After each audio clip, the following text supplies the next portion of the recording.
Gold trusted gold buyers మీరు తాకట్టు పెట్టిన బంగారాన్ని విడిపించి ఈ రోజు ఉన్న మార్కెట్ ధరకు కొనబడను. నమస్కారం, వెల్కమ్ టు ఐ డ్రీమ్. ధర్మ మార్గం విత్ విజిత కార్యక్రమానికి స్వాగతం.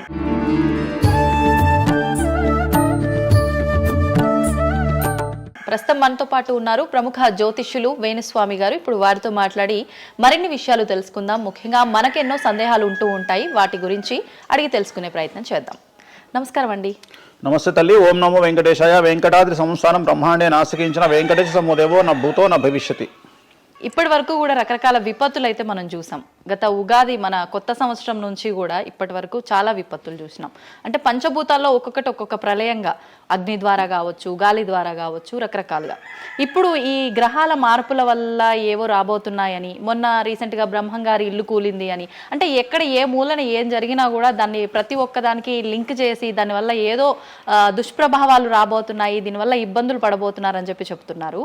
మరి ఈ 2026 మనమైతే ఉగాది నుంచి చూసుకుంటాం, కానీ ఆంగ్ల నూతన సంవత్సరం రాబోతోంది. దీని ద్వారా మనకు ఉగాది వరకు ఈ మధ్య కాలంలో ఎలా ఉండబోతోంది, గ్రహాలు రాశుల పరంగా చూసుకుంటే, పంచభూతాల పరంగా చూసుకుంటే, తర్వాత మనకి సంవత్సరం మారిన తర్వాత ఎలా ఉండబోతోంది. సో రాబోతున్నటువంటి సంవత్సరం పేరు కూడా చాలా చాలా చాలా కాంట్రవర్షియల్ నేమ్, పరాభవనామ సంవత్సరము. పరాభవము అంటే ఓటమి, అవమానముతో కూడిన ఓటమి అని అర్థం. పరాభవము దుర్యోధనుడికి మయసభలో జరిగినది పరాభవము. సో అలాంటి పరాభవము ఎవరికి జరుగుతుంది అంటే, ఎవరి జాతకంలోనైతే ఏలినాటి శని ఉందో, 6వ స్థానంలో శని ఉన్నాడో, 8వ స్థానంలో శని ఉన్నాడో, 12వ స్థానంలో గురువు ఉన్నాడో, వాళ్లకు ఈ సంవత్సరం సంచలనాలు ఉండబోతా ఉన్నాయి. అది మేషరాశి కావచ్చు, మీనరాశి కావచ్చు, సింహరాశి కావచ్చు. సో ఇలాంటి వారికి ఈ సంవత్సరం పెను సంచలనాలు ఉండేటువంటి అవకాశాలు ప్రస్ఫుటంగా కనిపిస్తూ ఉన్నాయి. సో ఇది ఓవరాల్గా సంవత్సర ఫలితము. ఇక 12 రాశులకు సంబంధించి ముందుగా మేషరాశి కనుక తీసుకున్నట్లయితే, మేషరాశికి ఈ సంవత్సరము ఏలినాటి శని నడుస్తూ ఉంది. సో ఏలినాటి శని ఒక పక్క గురువు బాగాలేడు, ఒక పక్క రాహు బాగాలేడు, ఒక పక్క కేతు బాగాలేడు. సో ఇలాంటి సందర్భంలో పెను సంచలనాలకు కారణభూతమయ్యేటువంటి అవకాశం ఉంది. సో విద్యార్థులకు ఉత్తీర్ణత శాతం తగ్గుతుంది, కోరుకున్న ప్లేస్మెంట్స్ రావు, వీసా రిజెక్ట్ అయ్యే అవకాశం ఉంది. ఉద్యోగస్తులకు పై అధికారుల వల్ల సమస్యలు ఉంటాయి, ప్రమోషన్లు ఆగిపోతాయి. సో బదిలీలు చాలా దూరంగా బదిలీలు అయ్యే అవకాశం కనిపిస్తూ ఉంది. రాజకీయ నాయకులకు ఫెయిల్యూర్స్ కనిపిస్తూ ఉన్నాయి, ఉన్న పదవులు కోల్పోయే అవకాశం కనిపిస్తుంది, ఎన్నికలలో ఓటమి కనిపిస్తూ ఉంది. రైతులకు మొదటి పంట కంటే రెండవ పంట బాగుండే అవకాశం ఉంది. కళాకారులకు, క్రీడాకారులకు అవకాశాలు తగ్గిపోయి ఆదాయం తగ్గిపోయే అవకాశం ఉంది. స్త్రీలకు సంబంధించి భర్తల మధ్యన గొడవలు అయ్యే అవకాశం ఉంది. అలాగే వ్యాపారస్తులకు, బ్యూరోక్రాట్లకు ఈ సంవత్సరం ఏసీబీ, సిబిఐ, సిఐడి లాంటి కేసులు లేదా ఈడీ కేసులు కనిపిస్తూ ఉన్నాయి. ఈ సంవత్సరం ఓవరాల్గా మేషరాశి వాళ్ళని తీసుకుంటే న్యాయపరమైన ఇబ్బందులు, ఆర్థికపరమైన ఇబ్బందులు, ఆరోగ్యపరమైన ఇబ్బందులు, తండ్రికి సంబంధించిన అపమృత్యు గండము, అలాగే న్యాయపరమైన చిక్కులు, వాహన ప్రమాదాలు, భార్యాభర్తల మధ్యన గొడవలు, ఇవన్నీ మేషరాశి వారికి కనిపిస్తూ ఉన్నాయి. మరి ఏం చేసుకోవాలా అంటే, తిరునల్లా శనీశ్వర ఆలయంలో ప్రత్యేకమైన శని పూజ నిర్వహించుకోవడంతో పాటు నలుపు రంగు దుస్తులకు దూరంగా ఉండడము, నలుపు చెప్పులు, నలుపు వాహనాలకు దూరంగా ఉండడము, లెదర్ వస్తువులకు దూరంగా ఉండడము, నలుపు లెదర్ వస్తువులకు దూరంగా ఉండడం వల్ల సమస్యల నుండి గట్టెక్కుతారు. ఏడాదంతా వీటికి దూరంగా ఉండాలి.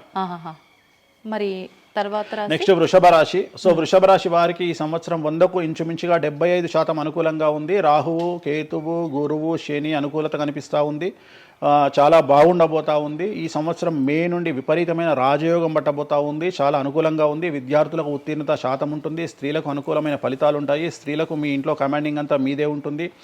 రాజకీయ నాయకులకు ఎన్నికల్లో విజయాలు సాధిస్తారు. డబ్బులు ఎక్కువ ఖర్చైనా విజయాలు సాధిస్తారు. అలాగే రైతులకు 2 పంటల దిగుబడి, రాబడి బాగుంటుంది. విద్యార్థులకు కోరుకున్న ప్రదేశాల్లో సీట్లు వస్తాయి. ఉత్తీర్ణత శాతం పెరుగుతుంది.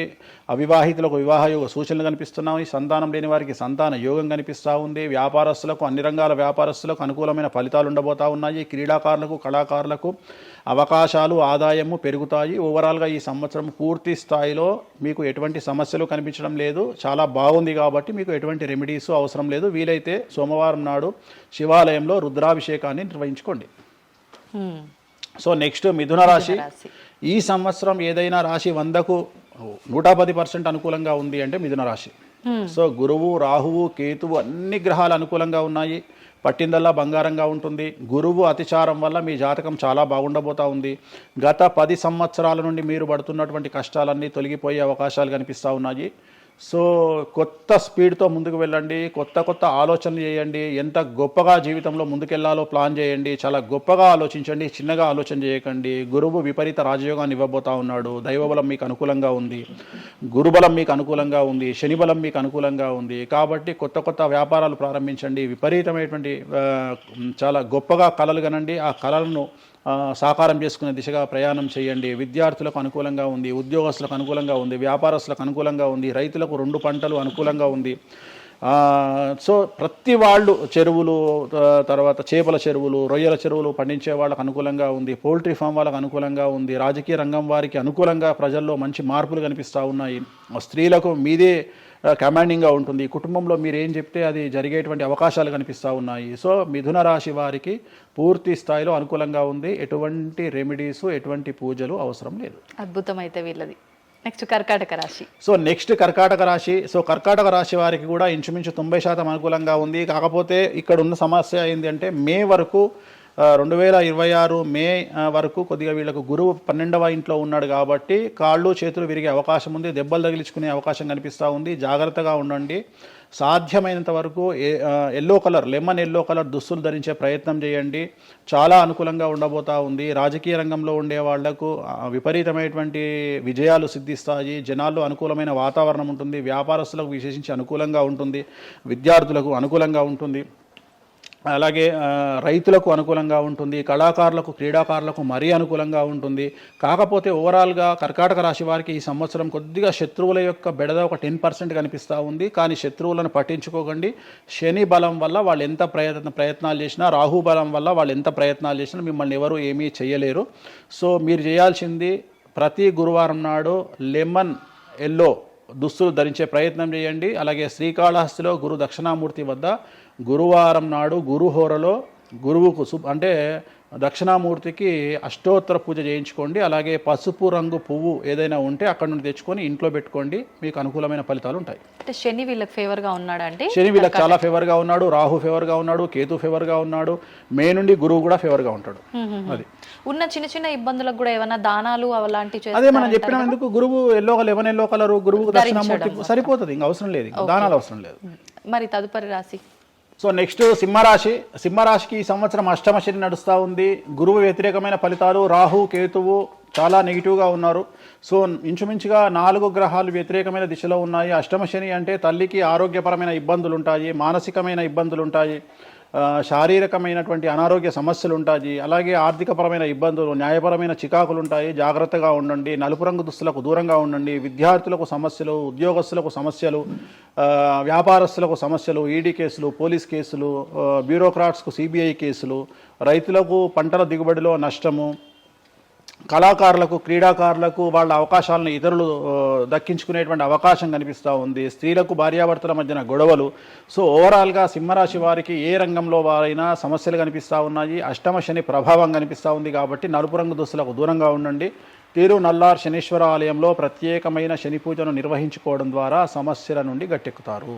ఓకే. సో నెక్స్ట్ కన్యారాశి. ఈ సంవత్సరం కన్యారాశి వారికి ఇంచుమించు 75% అనుకూలంగా ఉండబోతా ఉంది. శని, అలాగే కుజుడు, రాహువు, కేతువు, గురువు అనుకూలతల వల్ల చాలా అనుకూలంగా ఉండబోతా ఉంది. ఒకే ఒక్క సమస్య ఈ సంవత్సరం ఉండేది, భార్యాభర్తల మధ్యన ఈగోలు కానీ క్లాషెస్ కానీ వచ్చే అవకాశం ఉంది. సో కాంప్రమైజ్ అవ్వడానికి ప్రయత్నించండి. భార్య దగ్గర భర్త దగ్గర భార్య కాంప్రమైజ్ అవ్వండి. ఈగోలకు పోవద్దు, జెలస్లకు పోవద్దు. ఆర్థికపరమైన అంశాల్లో జాగ్రత్తగా ఉండండి. విద్యార్థులకు అనుకూలత కనిపిస్తూ ఉంది, రాజకీయ నాయకులకు అనుకూలత కనిపిస్తూ ఉంది, వ్యాపారస్తులకు, కళాకారులకు, క్రీడాకారులకు విశేషమైన యోగం లభించబోతూ ఉంది. న్యాయస్థానాల్లో పనిచేసే వాళ్లకు, న్యాయ సంబంధమైన వృత్తిలో ఉండే వాళ్లకు అనుకూలమైన ఫలితాలు ఉండబోతూ ఉన్నాయి. స్త్రీలకు విశేషించి అనుకూలంగా ఉండబోతూ ఉంది. సో ఈ సంవత్సరం కన్యారాశి వారికి పూర్తిగా అనుకూలమైనటువంటి ఫలితాలు కనిపిస్తూ ఉన్నాయి. వీరు చేయాల్సినటువంటి రెమెడీ సోమవారం నాడు రుద్రాభిషేకాన్ని శివాలయంలో నిర్వహించండి. సమస్యల నుండి గట్టెక్కుతారు. సో నెక్స్ట్ తులారాశి. తులారాశి వారికి షష్టమ స్థానంలో శని కనిపిస్తూ ఉన్నాడు. కాకపోతే గురువు విపరీత రాజయోగాన్ని ఇవ్వబోతా ఉన్నాడు. వీళ్ళకి గురు బలము మరియు దైవ బలం అనుకూలంగా ఉండడం వల్ల మీ జీవితాన్ని కొత్తగా ప్రొజెక్ట్ చేసుకునేటువంటి అవకాశం మీకు దేవుడు కల్పిస్తూ ఉన్నాడు. ముందుకు వెళ్ళే ప్రయత్నం చేయండి. చాలా కొత్తగా మిమ్మల్ని మీరు ఆవిష్కరించుకునే ప్రయత్నం చేయండి. మిమ్మల్ని మీరు కొత్తగా సమాజానికి చూపించుకోండి. దానివల్ల మీ ఆలోచనలు మార్చుకోండి. చాలా గొప్పగా థింక్ చేయండి, గొప్పగా కలలు కనండి, వాటిని సాకారం చేసుకోండి.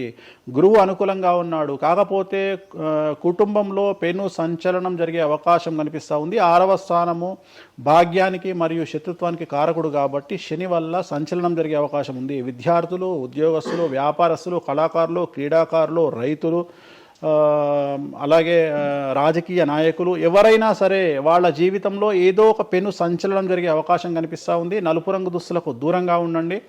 తిరునల్లార్ శనీశ్వర ఆలయంలో ప్రత్యేకమైన శని పూజ నిర్వహించడం ద్వారా సమస్యల నుండి బయటపడతారు. నెక్స్ట్ వృశ్చిక రాశి వారికి అర్ధాష్టమ శని వెళ్ళిపోయింది. శని గురువులు అనుకూలంగా ఉన్నారు, రాహు కేతువులు అనుకూలంగా ఉన్నారు. కళాకారులు, క్రీడాకారులు, ఉద్యోగస్తులు, విద్యార్థులు, వ్యాపారస్తులు, రైతులు, రాజకీయ నాయకులు, స్త్రీలు, అన్ని రంగాల వారికి పూర్తిగా 100కి 100% అనుకూలంగా ఉన్నటువంటి రాశి వృశ్చిక రాశి. పూర్తి స్థాయిలో విశాఖ 4, అనురాధ 1, 2, 3, 4, జ్యేష్ఠ 1, 2, 3, 4, 9 పాదాల వారికి విశేషించి రాజయోగంగా భావించాల్సి ఉంటుంది. మే వరకు విపరీత రాజయోగం కనిపిస్తూ ఉంది. మే తదుపరి కూడా అనుకూలమైన ఫలితాలను పొందుతారు. కాబట్టి వీరికి ఎటువంటి రెమెడీసు, ఎటువంటి పూజలు అవసరం లేదు. చాలా గొప్పగా కళలు కనండి, మీకున్నటువంటి కళలను సాకారం చేసుకోండి. మీకు ఎటువంటి రెమెడీస్ కూడా అవసరం లేదు. నెక్స్ట్ ధనుసు రాశి వారికి అర్ధాష్టమ శని నడుస్తూ ఉంది. అర్ధాష్టమ శని అనేటువంటిది డబ్బులను అధికంగా ఇచ్చి ఆ డబ్బుల ద్వారా సమస్యలు తెచ్చేటువంటి ఒక పరిస్థితి. అంటే డబ్బులు లేకపోతేనే సమస్యలు అంటారా? డబ్బులు ఉంటే కూడా సమస్యలు. డబ్బులు ఉన్నప్పుడు వాటిని మనం ఖర్చు చేసే విధానంలో సమస్యలు, వాటిని మనం ఎలా సమాజంలో ఖర్చు పెట్టబోతున్నామనే సమస్యలు ఏర్పడేటువంటి అవకాశం ఉంది. కాబట్టి మీరు ఇన్వెస్ట్మెంట్ చేయడంలో కానీ, అప్పులు ఇవ్వడంలో కానీ, ఎవరికైనా అప్పులు ఇవ్వడంలో కానీ, చిట్టీలు వేయడంలో కానీ, సహాయం చేయబోయేటప్పుడు కానీ జాగ్రత్తలు తీసుకోండి. ఎటువంటి పరిస్థితుల్లోనూ డబ్బులు ఎవరికి ఇవ్వవద్దు. సో ధనుస్సు రాశి వారికి డబ్బు పరంగా సమస్యలు ఏర్పడే అవకాశం ఉంది. రాక డబ్బులు వచ్చినాయి కాబట్టి తీసుకెళ్ళి వేరే వాళ్ళకి ఇచ్చి మోసపోయే అవకాశాలు కనిపిస్తూ ఉన్నాయి. ఈ ఒక్క విషయంలో ధనుసు రాశి వాళ్ళు జాగ్రత్తలు తీసుకుంటే విద్యార్థులకు, ఉద్యోగస్తులకు, కళాకారులకు, క్రీడాకారులకు, రాజకీయ నాయకులకు, స్త్రీలకు, వ్యాపారస్తులకు, రైతులకు, అన్ని రంగాల వారికి ఈ సంవత్సరం అనుకూలంగా ఉంటుంది. ఓన్లీ మీరు చేయాల్సిన రెమెడీ నలుపు రంగు దుస్తులకు దూరంగా ఉండండి. తిరునల్లార్ శనీశ్వర ఆలయంలో ప్రత్యేకమైన శని పూజ నిర్వహించడం ద్వారా సమస్యల నుండి గట్టెక్కుతారు. నెక్స్ట్ మకర రాశి వారికి ఈ సంవత్సరం చాలా అనుకూలంగా ఉంది. ఈ సంవత్సరం అండర్లైన్ చేయాల్సిన విషయం ఏమిటంటే మకర రాశి వారికి భార్యాభర్తల మధ్యన గ్యాప్ ఏర్పడేటువంటి అవకాశం ఉంది. గొడవలు వచ్చే అవకాశం ఉంది. ఈగోస్ వల్ల కానీ వేటి వల్ల అయినా సమస్యలు వచ్చే అవకాశం ఉంది. అది కాకుండా విద్యార్థులకు అనుకూలతలు ఉంటాయి, ఉద్యోగస్తులకు అనుకూలతలు ఉంటాయి, రైతులకు 2 పంటల దిగుబడి రాబడి ఉంటుంది. అలాగే రాజకీయ నాయకులకు సమాజంలో మంచి పేరు ప్రఖ్యాతులతో పాటు పదవులు సిద్ధిస్తాయి. రైతులకు 2 పంటల దిగుబడి రాబడి ఉంటుంది. వ్యాపారస్తులకు రూపాయికి 100 రూపాయల లాభం ఉంటుంది. స్త్రీలకు కోరుకున్నటువంటి ఫలితాలు ఉంటాయి. అన్ని రంగాల వారికి అనుకూలమైన ఫలితాలు మకర రాశి వారికి ఉండబోతా ఉన్నాయి. వీరు సోమవారం నాడు శివాలయంలో రుద్రాభిషేకం నిర్వహించుకున్నట్లయితే సమస్యల నుండి గట్టెక్కుతారు. సో నెక్స్ట్ కుంభరాశి వారికి ఏలినాడు శని చివరి అంకంలో ఉంది. చాలా సమస్యలు కనిపించబోతా ఉన్నాయి. కుటుంబంలో ఎవరిని తీసుకున్నా విద్యార్థులు, ఉద్యోగస్తులు, వ్యాపారస్తులు, కళాకారులు, క్రీడాకారులు, రాజకీయ నాయకులు, స్త్రీలు, ఉద్యోగస్తులు, బ్యూరోక్రాట్లు అందరికీ సమస్యలు ఉన్నాయి. వాహన ప్రమాదాలు, పోలీస్ కేసులు, కోర్టు కేసులు, ఆరోగ్యపరమైన ఇబ్బందులు, మానసికమైన ఇబ్బందులు, స్త్రీలకైతే థైరాయిడ్ సమస్యలు, పీసీఓడి సమస్యలు, గర్భసంచికి సంబంధించిన సమస్యలు, మానసికమైన ఇబ్బందులు బాధించే అవకాశం కనిపిస్తూ ఉంది. జాగ్రత్తగా ఉండండి. నలుపు రంగు దుస్తులకు దూరంగా ఉండండి. శనివార నియమాన్ని పాటించండి. సప్త శనివార వ్రతాన్ని పాటించండి. సప్త శనివార వ్రతం అంటే శనివారం నాడు శ్రీ వెంకటేశ్వర స్వామి వారికి సంబంధించినటువంటి వ్రతము. ఇది పుస్తకం మీకు మార్కెట్లో దొరుకుతుంది. తీసుకొచ్చుకొని 7 వారాల పాటు 7 శనివారాల పాటు చేయండి. సమస్యల నుండి గట్టెక్కుతారు. ఇక చివరిది లాస్ట్ది అనేటువంటిది మీనరాశి వారికి ఈ సంవత్సరం జన్మశని నడుస్తూ ఉంది. జన్మశని చాలా డేంజరస్గా ఉండబోతూ ఉంది. ఏ రంగంలో ఉండే వారికైనా ఈ సంవత్సరం సమస్యలు తప్పవు. ఆర్థికంగా, సామాజికంగా, న్యాయపరంగా, ఆరోగ్యపరంగా, వాహన ప్రమాదాలు అవ్వచ్చు, ఆర్థికపరమైన నష్టాలు అవ్వచ్చు, పోలీస్ కేసులు అవ్వచ్చు, ఇంట్లో తల్లిదండ్రులు ఒకళ్లకు ప్రాణగండాలు అవ్వచ్చు, భార్యాభర్తల మధ్యన గొడవలు అవ్వచ్చు. మరీ ముఖ్యంగా ఈ సంవత్సరం మీనరాశి జాతకులు ఉండేటువంటి ఇళ్లలో మగవాళ్లకు సంపాదన లేకుండా ఖాళీగా ఉండడం వల్ల ఆడవాళ్ళు మాత్రమే సంపాదించి ఆడవాళ్ళ ఉద్యోగంతో డబ్బులు సంపాదించి ఆడవాళ్ళ అంటే భార్యల మీదనో ఆడవాళ్ళ కూతుళ్ళ మీదనో తల్లి మీదనో బ్రతికేటువంటి పరిస్థితి మగవాళ్ళకు ఉండే అవకాశం ఉంది. కాబట్టి ఈగోలను చంపుకోండి. సో ఆడవారి మీద బ్రతకడానికి సిద్ధపడండి, కష్టపడండి, మానసికంగా సంసిద్ధులుగా ఉండండి. అంటే అలాంటి ఒక కండిషన్ ఈ సంవత్సరం ఉండబోతా ఉంది. ఈ ఒక్క సంవత్సరాన్ని కనుక మీరు దాటగలిగితే మీ జీవితంలో మంచి మంచి మంచి పొజిషన్లకు వెళ్తారు. సో నలుపు రంగు దుస్తులకు దూరంగా ఉండండి. రాత్రిపూట ప్రయాణాలు చేయకండి. వాహన ప్రమాదాలు జరిగే అవకాశం కనిపిస్తూ ఉంది. జన సమూహం ఉన్నటువంటి ప్రాంతాలకు వెళ్ళకండి. సో జాగ్రత్తలు తీసుకోండి. నలుపు రంగు దుస్తులకు దూరంగా ఉండండి. తిరునల్లా శనీశ్వర ఆలయంలో ప్రత్యేకమైన శని పూజ నిర్వహించడం ద్వారా సమస్యల నుండి బయటపడతారు. ఇప్పుడు ఈ రాశి ఫలాల్ని ఈ మధ్యకాలంలో చాలా మంది ఫాలో అవుతున్నారండి. ఇది అక్షరం అంటే పేరులో మొదటి అక్షరాన్ని బట్టి ఫాలో అవ్వాలా, లేదంటే డేట్ ఆఫ్ బర్త్ బట్టి వచ్చే రాశిని ఫాలో ఇది అవ్వాలా? పేరులో దాని సంబంధం లేదు. డేట్ ఆఫ్ బర్త్ ప్రకారం చూసుకోవాలి. రెండోది ఇది గోచారం, గ్రహచారం వేరు, గోచారం వేరు. ఇది జస్ట్ గోచారం ప్రకారం ఎలాగైతే మనము సౌరమానం ప్రకారము మనం చూసుకుంటామో అలా ఇది ఓన్లీ చాంద్రమానం ప్రకారము మీ నక్షత్రం ప్రకారం చూసుకోవాల్సిందే. మళ్ళీ వ్యక్తిగతమైన జాతకం వేరు. అంటే ఒక 3-4 రాశులు మినహాయించి అన్ని రాశుల వారికి కొంచెం ఇబ్బందికర పరిస్థితులే ఉన్నాయి. దానికి మీరు చెప్పిన రెమెడీస్ చేసుకుంటే సరిపోతుంది. అసలు నువ్వు జనవరి 1కు ముందు నా దగ్గరికి ఇంటర్వ్యూకి ఎందుకు వచ్చినావు? ఎందుకు రావద్దు? ఉగాది కదా నువ్వు రావాలి. ఉగాదిది సపరేట్, అప్పుడు కొత్త పంచాంగం దృష్ట్యా ఇది సపరేట్. క్వశ్చన్ లేదు. ఎందుకని? తప్పు. దీనికి ఆన్సర్ చెప్పినాకనే ముందరకు పోవాలి మనం. ఉగాది 2026 మార్చి 19 నాడు శ్రీ పరాభవన సంవత్సరం వస్తుంది. దానికి కదా మనం పంచాంగం తీసుకోవాలి. నేను ఎందుకు ముందుగా వచ్చానంటే నేను దానికి ఆన్సర్ చెప్తా. మీరు ఎట్లాగో బిజీ పూజల్లో, మళ్ళీ నాకు అవకాశం దొరుకుతుందో లేదో తెలియదు. కాదు కాంపిటీషన్ జీవితములో నిన్ను నువ్వు నిలబెట్టుకోవడానికి కొత్తదనాన్ని ఎంచుకొని నిన్ను నమ్ముకున్నటువంటి ఓనర్కు నీ పూర్తి కర్త కర్మ క్రియ నీ రిజల్ట్ను ఇవ్వడానికి నువ్వు చేస్తున్నటువంటి ఒక ప్రయత్నం, నిన్ను నువ్వు జనాల్లో కొత్తగా ప్రొజెక్ట్ చేసుకోవడానికి చేస్తున్నటువంటి ప్రయత్నం. అదే ప్రయత్నం వేణుస్వామి చేసిండు కామాఖ్య విషయం. అమ్మా ఇట్లొచ్చారా? అర్థమైందా? కాబట్టి జనాల్లో కొత్తదానంలో కొత్తగా వస్తే నువ్వు గదే యాంకరింగ్ నేర్చుకున్నావు, గాయన గదే అడ్వకేట్ చదువుకుండు, గా టీవీ ఛానల్ గదే చేసింది. మరి గా టీవీ ఛానల్ ఏమో ప్రైమ్ టైమ్ స్లాట్ 2 లక్షలు ఎట్లా పోతుంది? మనకి వాళ్ళ చిన్న ఛానల్ 2000 ఎందుకు పోతుంది అంటే వాళ్ళు కష్టపడడానికి వాళ్ళు చేసిన స్టింగ్ ఆపరేషన్లు కావచ్చు, వాళ్ళు జీవితాన్ని నాశనం చేసిన విధానం కావచ్చు, వాళ్ళకి ఆ పేరు వచ్చింది. సో అట్లనే వేణుస్వామి కష్టపడి ఈ స్థాయికి రావడానికి వేణుస్వామికి అంటూ ఒక బ్రాండ్ ఉన్నది. సో రెండవది, ఇదే సంవత్సరం ఇదే ఛానల్లో 2025 శివ అనే ఒక యాంకర్ కు నేను ఇంటర్వ్యూ ఇచ్చిన. అందులో చాలా విషయాలు చెప్పిన. ఏమేం చెప్పినా, ఈ సంవత్సరము రైలు ప్రమాదాలు ఎక్కువ అని చెప్పిన, విమాన ప్రమాదాలు ఎక్కువ అని చెప్పిన. చెప్పంగా వెనకకించి వచ్చి వీడికి పని పాట లేదు, వీడు పొద్దుగాలు లేస్తే ఇటువే మాట్లాడతాడు అని తిట్టిరు నన్ను. మరి అయినప్పుడు ఒక్కడన్నా పెట్టడేంద్రా? పెట్టాలే కదా. ఎందుకు పెట్టారు అంటే చివరికి జ్యోతిష్యం చెప్పుకునే స్వేచ్ఛ కూడా మా బొందకు లేకుండా చేసారు. జ్యోతిష్యంలో అరే ఇప్పుడు నా సొంత కవిత్వం కాదు, ఎవరిని అడిగినా చెప్తారు. ఈ సంవత్సరం గురువు అధిపతి కమాండర్ కేతువు అన్ని క్లియర్గా ఉన్నాయి. కేతువు అంటే మోక్షకారకుడు, భక్తికారకుడు. ఈ సంవత్సరం 2026లో ఎక్కడైతే జనాలు గుమిగూడు ఉంటారో అక్కడ ప్రాబ్లమ్స్ వస్తాయి. అది రేపు జరగబోయేటువంటి పుష్కరాలు కావచ్చు, రేపు జరగబోయే సమ్మక్క సారక్క పండగ కావచ్చు, లేకపోతే దేవాలయాల్లో ముక్కోటి ఏకాదశి కావచ్చు, ఎక్కడైతే భక్తి భావం ఉంటుందో అక్కడ చాలా పెద్ద పెను ప్రమాదాలు సంచలనాలు జరుగుతాయని శాస్త్రం చెప్తుంది. శాస్త్రం చెప్పినప్పుడు ఆ శాస్త్రాన్ని వేణుస్వామి చెప్తున్నాడు. దీన్ని కూడా తప్పు తీసుకుపోయి వేణుస్వామి ఏలినాడు శని నడుస్తుంది మేషరాశికి, మేషరాశి బాగుండదు అని చెప్పాలి కానీ మేషరాశి సూపర్ స్టార్లు అవుతారని నేనెందుకు చెప్తా అంటే, అక్కడ చూసిన వేణుస్వామి మన ఒక ఆమె నేను మీనరాశి బాగాలేదంటే మీనరాశికి బాగాలేదని చెప్తున్నా వేణుస్వామి ఎక్కడ ఎప్పుడు వేణుస్వామి అని ఇట్లా ఊతుంది, ఇట్లనే ఊతుంది ఆమె, ఇట్లనే అంటుంది వేణుస్వామి చెప్పిండు అని తిట్టింది. నువ్వు నమ్మవమ్మా, ఆమె అమెరికా నుండి పంచుప్రభాకర్ అని ఒక ఆయన ఉంటాడు, ఆయన తిట్టిండమ్మా ఆ బూతులు భగవంతా, నేనైతే తెల్లారి చచ్చిపోతుండే. అంటే వాళ్ళిద్దరికి ఫైటింగ్ జరిగి గదే మీనరాశి అని చెప్తున్నాను నేను. ఆమె మీనరాశి అంట, గదే మీనరాశి అంటున్నాను. అంటే నేను చెప్పేది అదే. నేను చెప్పేది ఫస్ట్ శనీశ్వరుడు కాదు, శనేశ్వరుడు. శనీశ్వరుడు అని ఎందుకు వచ్చింది అంటే, ఒకరోజు శని శంకరుడు ఇద్దరు కలిసినప్పుడు శంకరుడు శనిని అడుగుతాడు, ఏందా నేను చూస్తే పెద్ద అందరు భయపడుతున్నారు, చాలా పెద్ద పెద్ద వాళ్ళు భయపడుతున్నారు, నువ్వు తోపు తురుమట కదా అంటాడు. అంటే నేను తోపు తురుమా కాదా, రేపు చెప్తా నీ సంగతి అంటాడు. ఎవరు? శని ఈశ్వరుని అంటాడు. అంటే ఏంది అంటే రేపు నీ టైం వచ్చింది, నీ సంగతి ఏందో చెప్తా అంటాడు. అంటే తెల్లవారి పొద్దున సూర్యోదయానికి శంకరుడు పోయి ఒక చెట్టు తొర్రలో దాచుకొని సాయంత్రం సూర్యాస్తమయం వరకు చెట్టు తొర్రలోనే ఉంటాడు. ఉండి బయటకు వస్తాడు. బయటకు వచ్చిన తర్వాత శని ఎదురుపడితే నన్నేమో చేస్తా అన్నావు కదా, ఏం చేసినావు అంటాడు. అంటే నువ్వు లయకారకుడివి, ప్రపంచాన్ని శాసిస్తావు, ముల్లోకాలను శాసిస్తావు, అట్లాంటి నిన్ను తీసుకుపోయి సూర్యోదయం నుండి సూర్యాస్తమయం దానిక చెట్టు త్వరలో దాచిపెట్టిన, ఇంతకంటే నేను చేసేదే ఉంది అంటాడు. ఆట మొదలు పెట్టేశాడు అక్కడ ఆల్రెడీ. అప్పటి నుండి ఆయనకు శనీశ్వరుడు అని పేరు వచ్చింది. Okay okay. సో ఇది జరిగింది శంకరుడికి కూడా జరిగింది, రాముడికి కూడా జరిగింది. సో ఏలినాటి శని పీరియడ్లో, షష్టమ శని పీరియడ్లో బాధలు పడేటువంటి పరిస్థితి ప్రతి ఒక్కళ్లకు ఉంటుంది. రెండవసారి ఏలినాటి శనిలో మరీ దరిద్రంగా ఉంటుంది. కలియుగంలో దాని తీవ్రత చాలా ఎక్కువగా ఉంటుంది. కలియుగంలో ఫిజికల్ కంటే మానసికమైన దెబ్బలు చాలా ఎక్కువగా ఉంటాయి.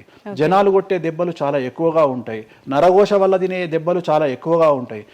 కలియుగ దైవమైనటువంటి వెంకటేశ్వర స్వామి వారికే ఎన్నో రకాల పూజలు చేసి దిష్టి తీయడానికి ప్రయత్నం చేస్తున్న సందర్భంలో ఆఫ్టర్ ఆల్ మానవుల మనమెంత